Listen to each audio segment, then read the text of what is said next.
వెండి కొనుగోలుదారులకు ఇన్వెస్టర్లకు ఒక బిగ్ బ్రేకింగ్ న్యూస్.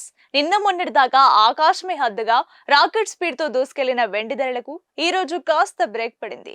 ఊహించని విధంగా ఆల్ టైమ్ రికార్డు గరిష్టాలకు చేరిన సిల్వర్ రేట్ ఈ రోజు హైదరాబాద్ మార్కెట్ లో అనూహ్యంగా వెనక్కి తగ్గింది.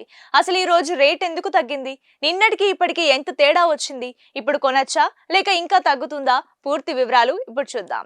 గత కొన్ని రోజులుగా మనం చూస్తూనే ఉన్నాం, బంగారం కంటే వేగంగా వెండి పరుగులు పెడుతోంది. కానీ ఈ రోజు మార్కెట్ ఓపెన్ అయ్యేసరికి సీన్ రివర్స్ అయింది. హైదరాబాద్ బులియన్ మార్కెట్ లో కిలో వెండి ధర ఏకంగా ₹1000 తగ్గింది. ఈ తగ్గుదలతో ప్రస్తుతం మార్కెట్ లో కిలో వెండి ధర ₹2,57,000 వద్ద ట్రేడ్ అవుతోంది. నిజానికి ఇది చిన్న తగ్గుదలే అనిపించవచ్చు, కానీ రికార్డు స్థాయికి చేరిన తర్వాత మార్కెట్ వెనక్కి మళ్లడం అనేది సామాన్యులకు కాస్త ఊరటనిచ్చే అంశం. అంతర్జాతీయ మార్కెట్ లో వస్తున్న మార్పులు, ఇన్వెస్టర్లు ప్రాఫిట్ బుకింగ్ చేసుకోవడం వల్లే ఈ ధరలు తగ్గుముఖం పట్టినట్లు నిపుణులు చెప్తున్నారు.